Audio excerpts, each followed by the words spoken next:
The morning is cool, but it's going to be a hot day. Just like life.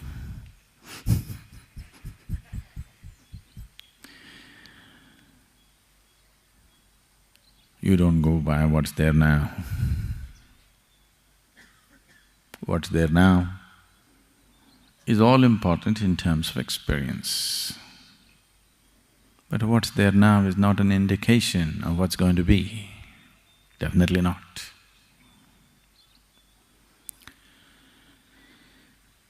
The process of what we call as life,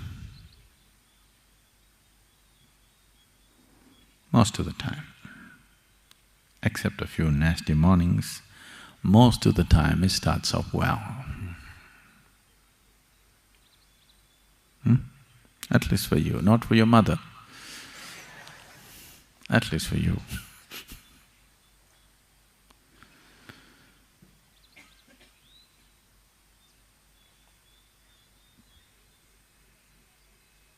Not that everybody's life, something wrong has to happen. Some people have a good deal, some people have a bad deal.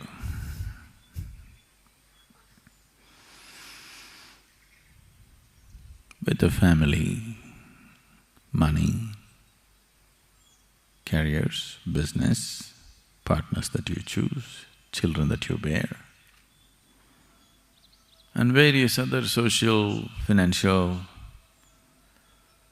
emotional situations. Some people have a good deal, some people have a bad deal.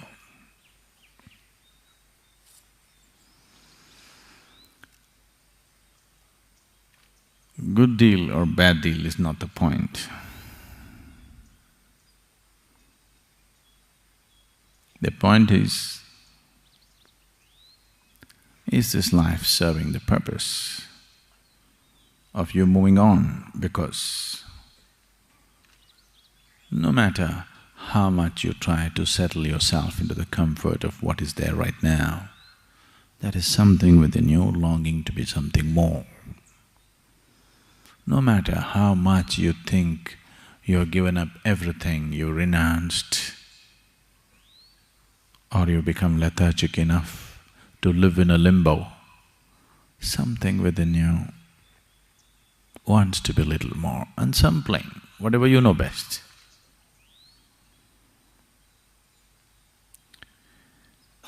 Either you can keep this longing, just coming to terms with it. This is how life is. Some fulfillment, some frustration, some gain, some pain. These are all the philosophies people propound to solace themselves, to tranquilize themselves, to stay half asleep. You are right now? They pulled you out of the bed and brought you? Even if they're beating the drum,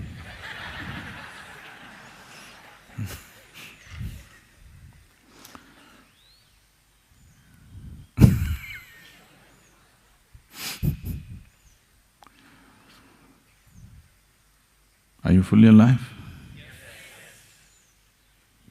I want to hear some lively sound.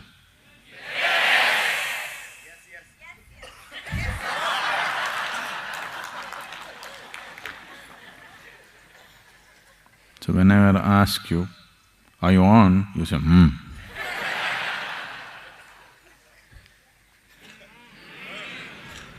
That's better.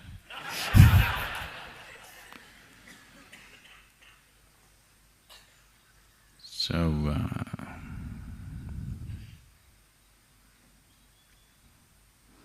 bad deals can happen, not necessarily because you're stupid, not necessarily because you do something wrong. Bad deals can just happen. It can just happen, you know. A leg can break, a tooth can fall off, head can crack. Somebody dear to you may fall dead tomorrow morning. Bad deals can happen just like that, not because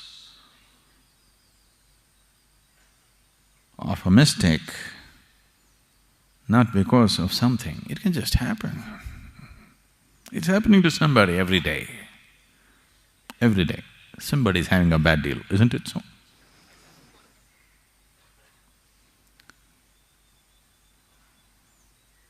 Even if you try to do something very good, even then bad deals can happen. Many people around you claim they know how it will come.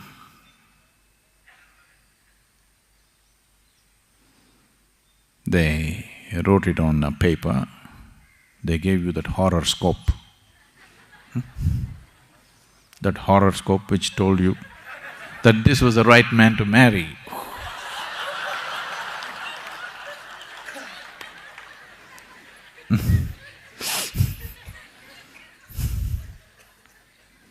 And in how many ways you discovered?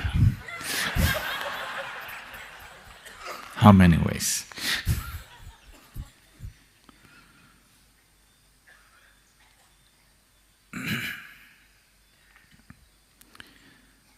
Lots of claims about life, but still, what's going to be a good deal? What's going to be a bad deal? In the world outside, you do not know. Isn't it so? You know for sure?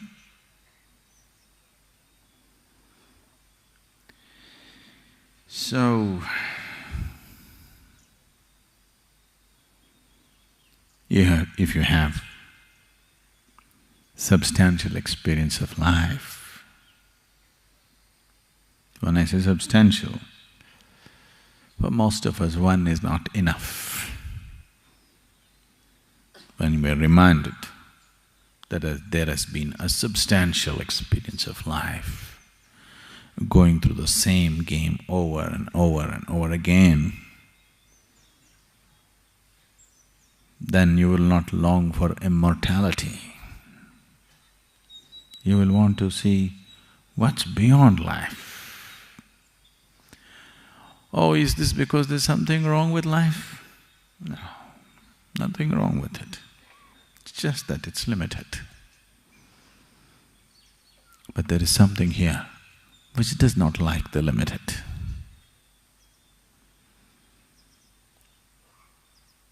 There is something here which does not like boundaries.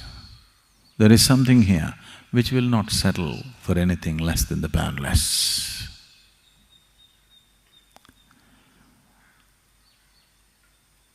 In the evolutionary process, you can see from a single-celled animal to all that has happened now, from that single-celled animal to who you are right now. All that's been happening is to somehow bring a larger slice of life into your experience. That's all that's happened. Became little more capable to experience life, not necessarily to do. An elephant can do much more than you when it comes to physical activity. But that's not the point. Little more capable to experience life. Because what is there now is somehow not enough. Pacifist philosophies have been taught to us to make you sleep where you are. Be content with what you have. But it's not worked. See? Early morning bad deal, Somebody's having a bad deal.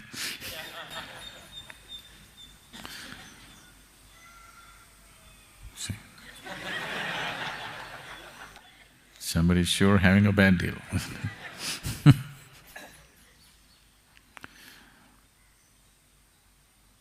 Lost your child, lost your mommy. It's not a small bad deal, it's a big bad deal.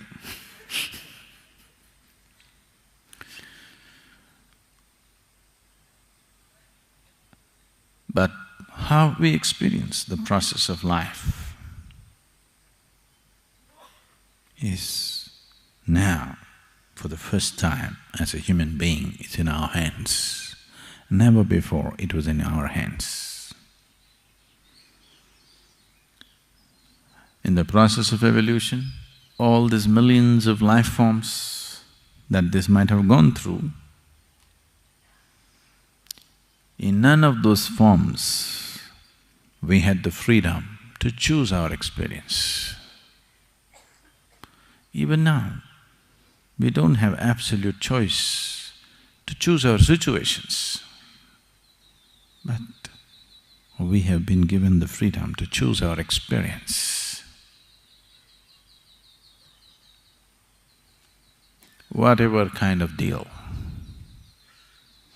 the inner deal, we can strike a good deal, a fabulous deal, whatever may be the outside deal. This one huge step of consciousness sets a human being apart. No other animal is able to determine the nature of his experience. The outside situations are good, they're fine. If they're not good, they're gone. But this one is capable of having an inner situation the way he wants it, no matter what may be happening around him.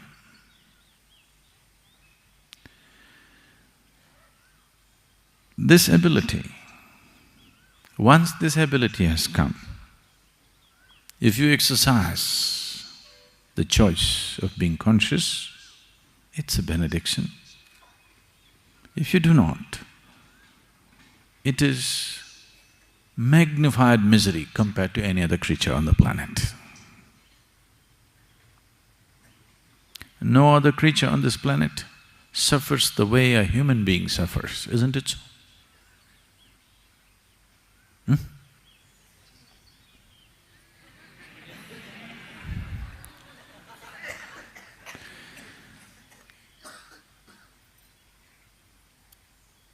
No other creature on this planet can suffer the way a human being suffers. It's deep. They do, it's not that they don't, but not this deep. Human suffering is deep.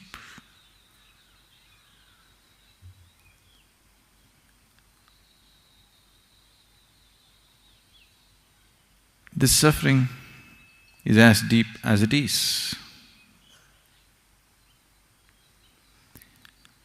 Not because life is suffering.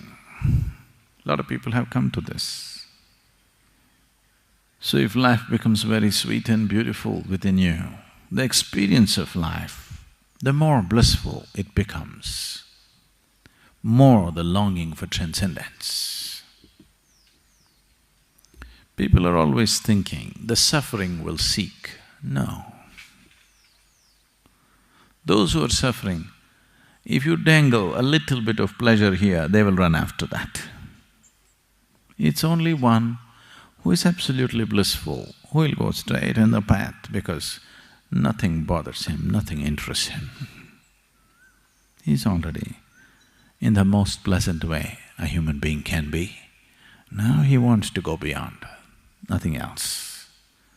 Somebody who is suffering today, they say today, Sadhguru, I want mukti. Their idea of mukti is freedom from suffering? No. Mukti is not freedom from suffering. you cannot even seek liberation.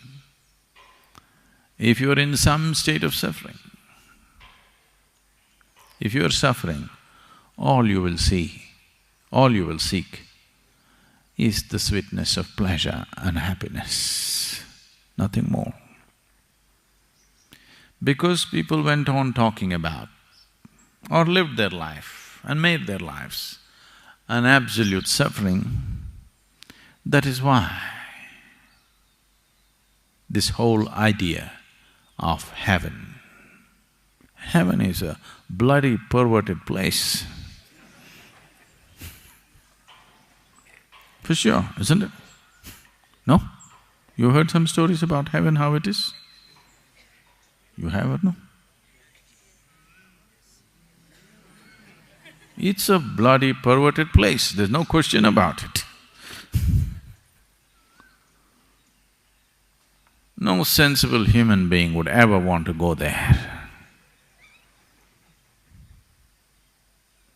But the whole world, at least a large part of the world, is aspiring to go there. That's their idea of ultimate, unfortunately. Exaggerated quantities of pleasure. You should try it here, you'll get sick of it in no time. Because always it's been rationed. Pleasure has always been rationed to people. They think larger quantities is going to be better. Have a large quantity of pleasure and see, you will get sick of it. Because pleasure is just a poor substitute for joy and blissfulness. And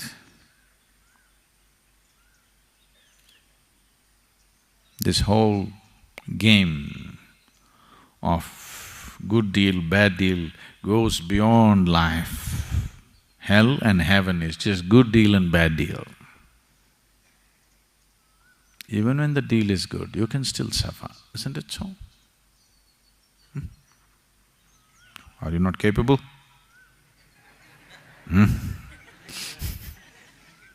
Even when the deal is great, are you still not capable of suffering?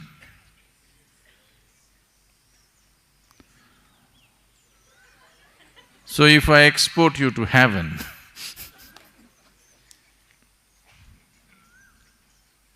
who told you this is not? Who told you this is not heaven? How do you know? Is there any guarantee for you that planet Earth is not heaven? Do you know? Maybe you went through all that hard, bloody world somewhere and now you're in heaven. See, even the women are beautiful.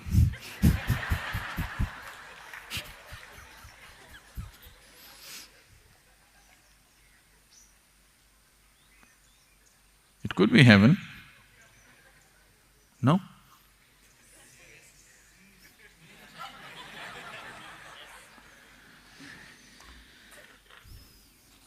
So if you'll end up in another place, it's not going to be any better.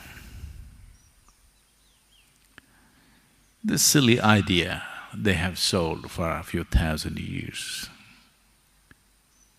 it beats me. The power of marketing.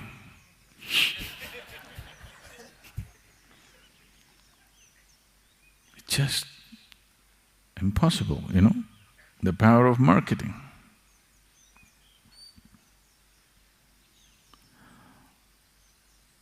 Even a school-going child knows your physical body seeks oxygen, not carbon dioxide. Even a school-going child knows this.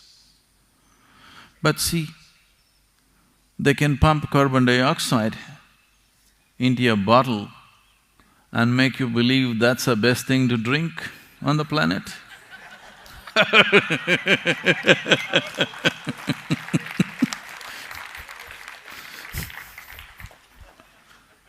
Power of marketing. Real thing.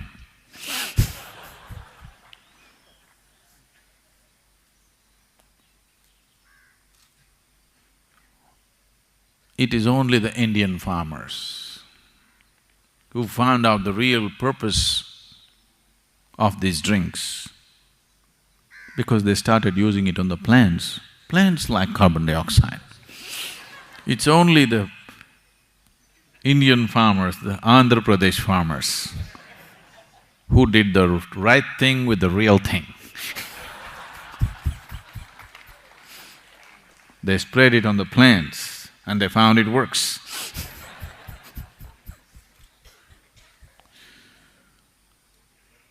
So, what can be sold to you if the marketing machinery is strong enough? Just anything can be sold to you. And too much junk has been sold to you, all kinds of junk. All kinds of junk. The general description of the heaven is such that I wouldn't want to go there.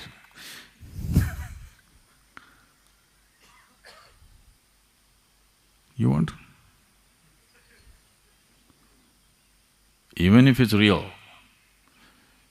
still it's not an attractive place to go. Many of you married.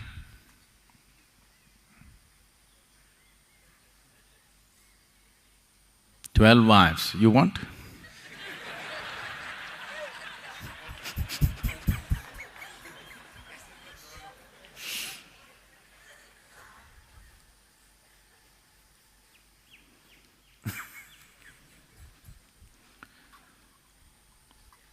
Not my idea of heaven.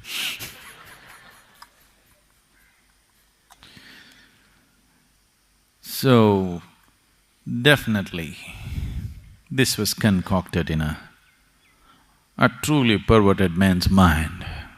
There's no question. Somebody who is deprived, suppressed and perverted in his head, only such a man could devise heaven.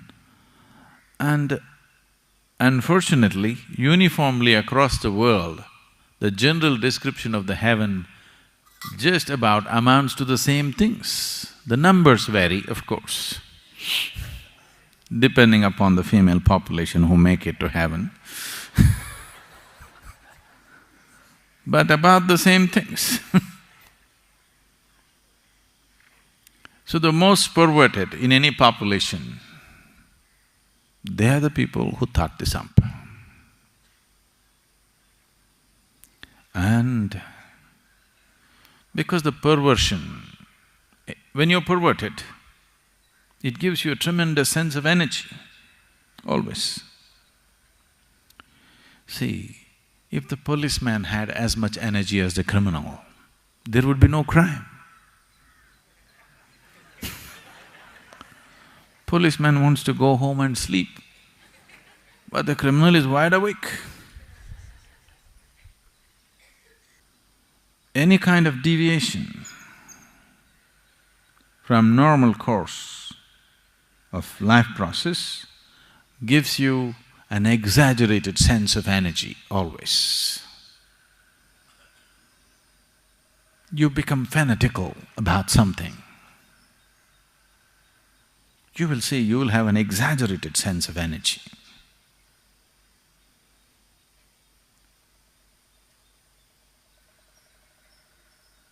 If you become very loving, blissful, you'll have a great sense of energy, but it will not expend itself the way a perverted mind will do.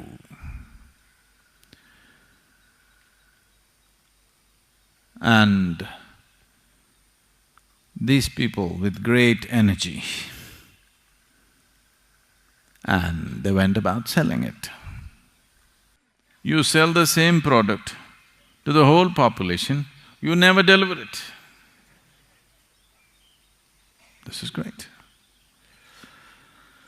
This is like, once in a way, I think it's making everywhere, in Tamil Nadu this is making rounds, somebody comes up with $1 million currency note. You heard of these things in Chennai? Chennai people have a fascination for this. Somebody says, there is actually $1 million note with this man. It is certified by the United States government and he is willing to give it for a discount. Because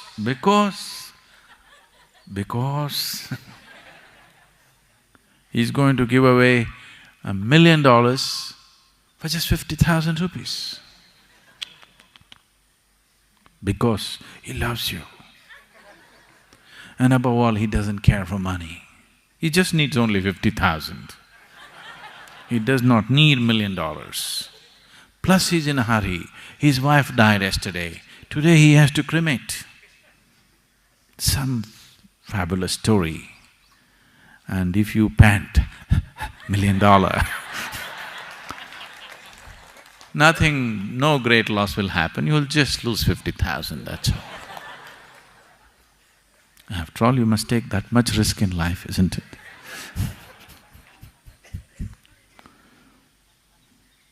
So this goes on and on and on. The same product, sold again and again and again. Just marketing by the power of this, not delivering anything.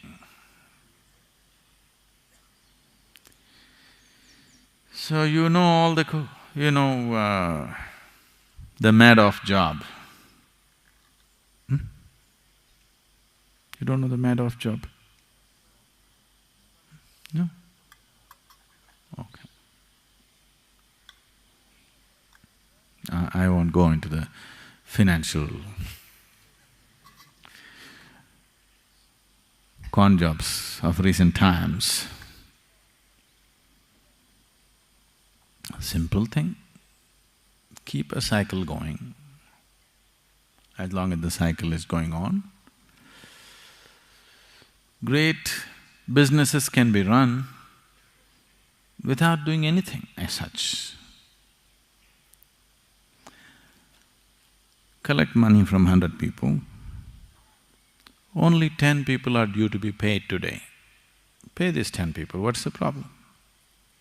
The cycle gets bigger and bigger and bigger. Collect money from 1,000 people and pay these 100 people, what is the problem?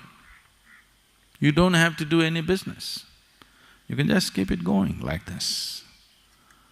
One day you'll have a can in your hand. That day is not very far away for you. When death confronts you, you will see your can is empty. Nothing. Empty stories, all will evaporate. All stories, all gossip, all rumors that you heard about hell and heaven and God sitting there and welcoming you, all the damn stories will evaporate if death confronts you. You will be freaky shit scared. No? Because this is just a convenience. It's just a convenience to believe that, this is a very beautiful thing. All the Hindus go straight to heaven.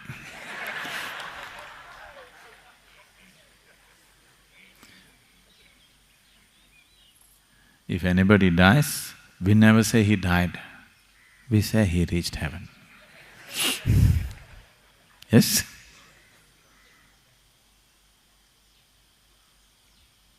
This is because everybody makes it to heaven because that's just another place like this. So here we never considered going to heaven as a big thing.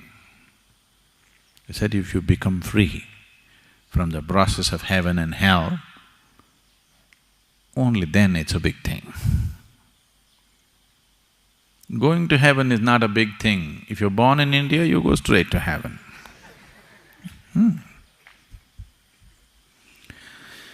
Because probably after living in India, wherever you go, it feels like heaven.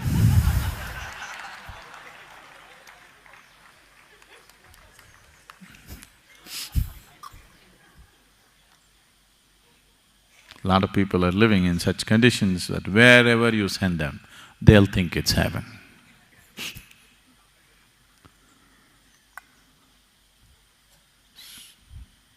you're in the right place. If you want mukti, you may have to strive. But if you want to go to heaven, no problem. You're born in the right place, anyway you'll go to heaven. When you die, they'll print a card and say, he's reached heaven. It's printed. Have faith in the printed word. This not… I'm not just ridiculing, this has happened across the world, isn't it so? The damn printed word is negating everything that's life. If you look around and let life speak, you will see the damn printed word is negating everything that life speaks. But still, it's printed. This is not printed, you have to be conscious to listen. That's printed. Any idiot who is literate can read it.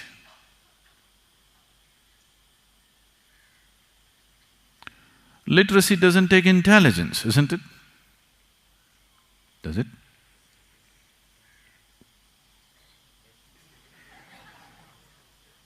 Does it?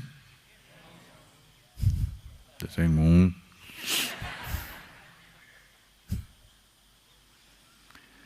Literacy doesn't take intelligence. If you're born in a certain society, you become literate, isn't it? Every idiot becomes literate if you're born in a certain society where there is certain apparatus of education. And every fool can read this stuff, the printed word, which somebody says is sacred. It goes against life, it doesn't matter. It makes people fearful, guilty and confused, it doesn't matter. Only because it's so great, it can confuse a great mind like you. Isn't it?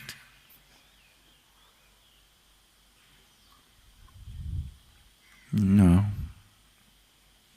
Causing confusion is very easy. Bringing clarity is another world. Bringing clarity into people is another thing. Causing confusion is very, very easy. It can be done.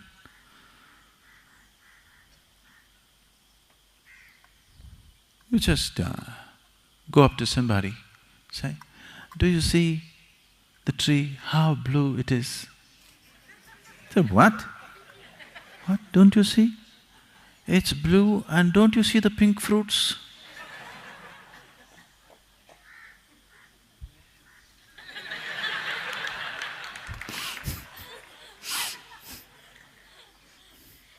It's very easy to do this. They've been doing it for thousands of years. See, if somebody said, this is a place of God, they should have demanded, put your life down here. They're asking only for 2 rupees. In ancient India, people themselves lived in huts, small shacks without any amenities, but they went about building grand temples. Grand, superhuman effort. Looks like something of the divine should have touched them, because their own lives did not matter. How they lived, they did not care. These people at least are real believers, at least they believe. This is just a trick. All you're looking for is a pet,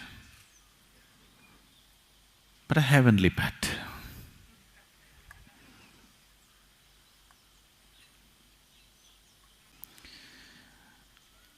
It is not that there is no meaning to this, it is not that there is no basis to this. It is just that the way it is done If these devices are just ways of bringing about a constant sense of devotion, if these devices are only a means to make a human being sensible, I can understand. 1,000 years ago or 10,000 years ago, maybe this was the only means they had. That's okay. But it's being sold as real, not being presented as a device, then that becomes a problem.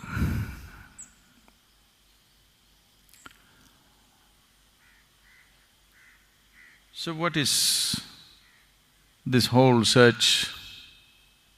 Sadhguru, I'm not feeling any great search within me. All I feel like right now is breakfast.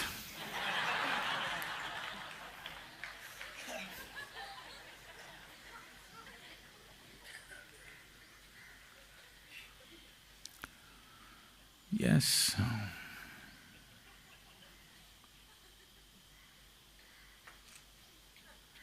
But you know, you're not yet in heaven. This is Isha Yoga Center. People don't eat breakfast here.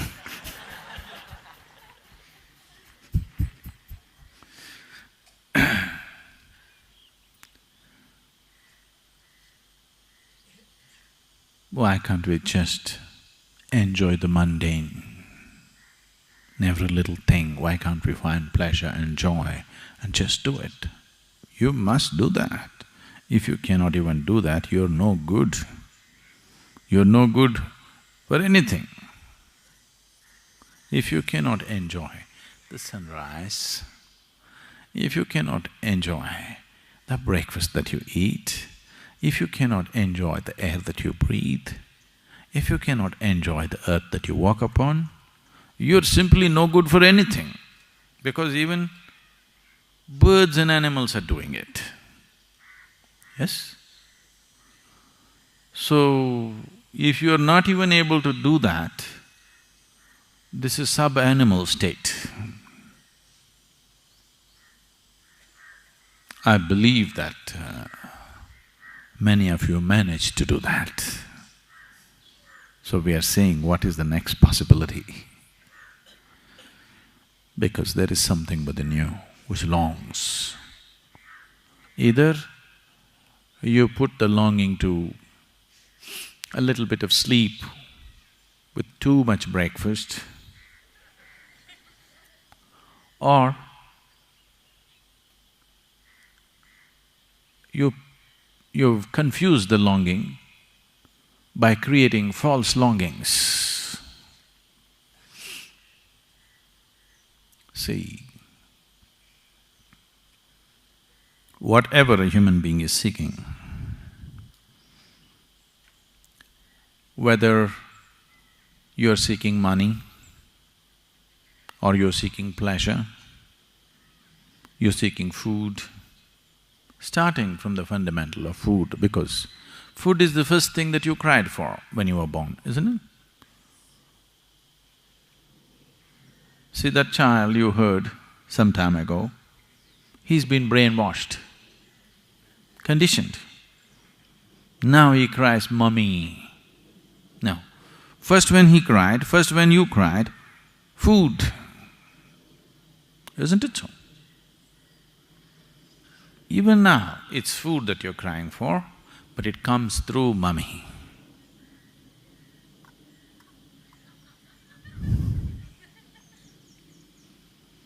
So starting from this fundamental longing for food,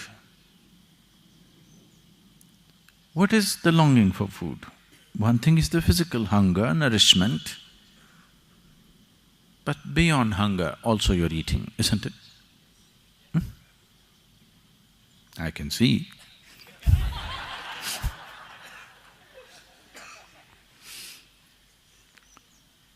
Food ingestion, digestion, assimilation is a way of taking something which is not a part of you and making it a part of you. If it happens on the lowest level, we call it food. If it happens on the highest level, we call it yoga. Yoga means union. In between, there are many ways. Sexuality, ambition, this one, that one, a million other ways. But the longing is for unity. Somewhere there is a longing to include something and become little larger than who you are right now. Starts with that fundamental cry of a child just born, which is just basic about food, then various types of cries will happen along the way. All these cries are confusing the fundamental longing to include, the essential longing. Hello? The essential longing is to include.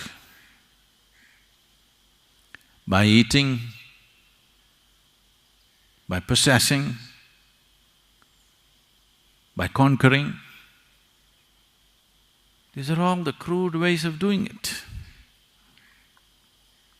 But the same longing, singular longing, right through your life, please see, from the moment you were born, you're still crying for the same thing. You want to include something more as a part of yourself.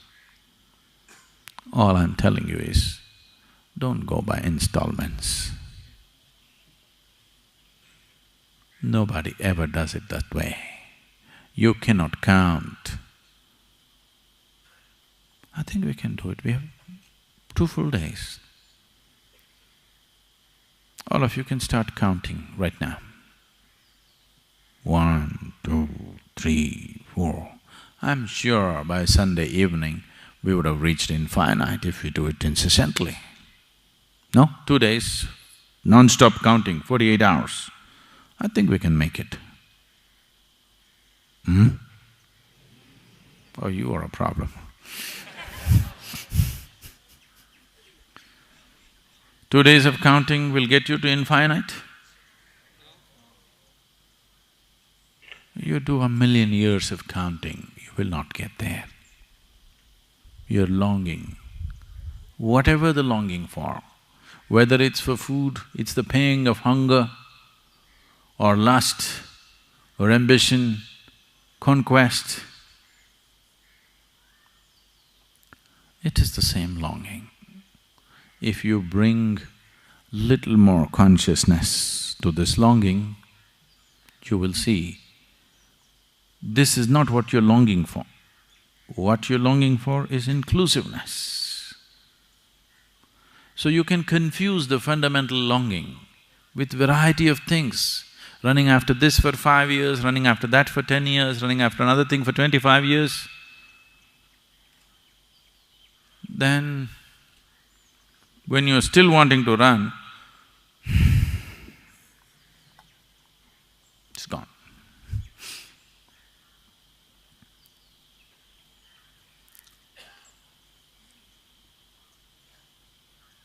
A 94-year-old man in Kentucky.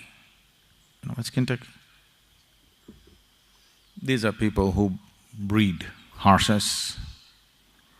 A 94-year-old man who lived on a horse ranch all his life, whose whole life and work is with studs. At 94, he married his 6th wife, who was only 18 years of age. You know, there's a large ranch.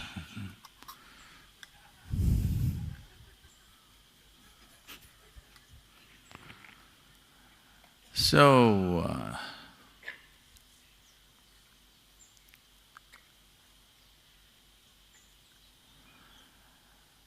he met his wife on the first day,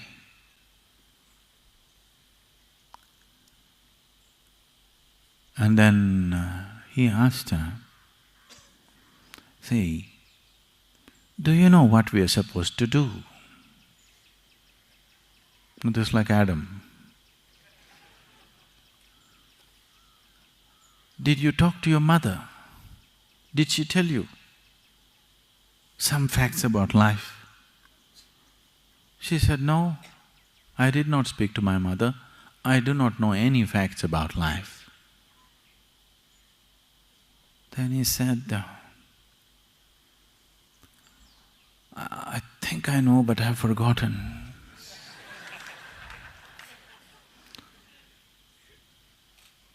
I've been out of the active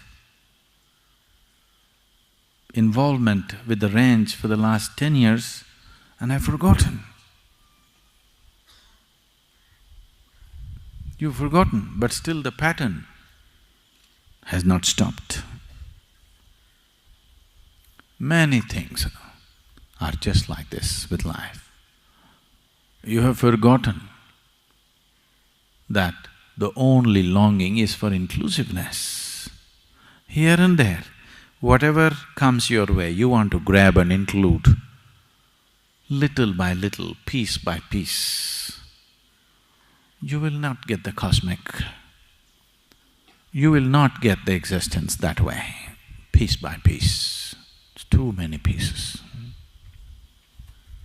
Nobody can put it together piece by piece. Either you swallow it whole or you don't. That's how it is.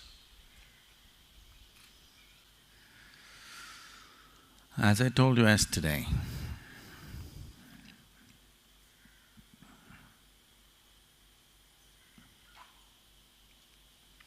you must… every step you take, every breath you take, I want you to see that whatever you're in touch with now, this planet, the air that you breathe, the sky, the mountain, everything, if you're willing to look at it in a certain way, is overwhelming. If you're willing to see that you as a person, though you can walk, talk, do this, that, you're still not grasped any one of them. You don't know. The blades of grass here may be laughing at your ignorance. They are actually. Do you hear? I want you to hear.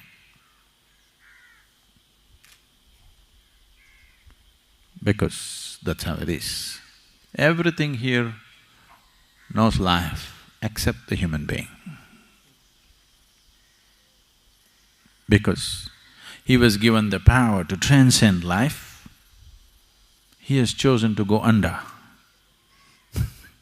He was given the freedom, not just to be life, he could go above life, but most of them chose to go below.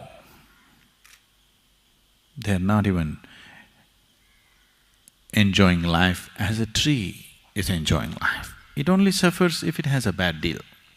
You're capable of suffering a good deal. No breakfast is a bad deal, but there's lunch coming at 9:30, that's a good deal.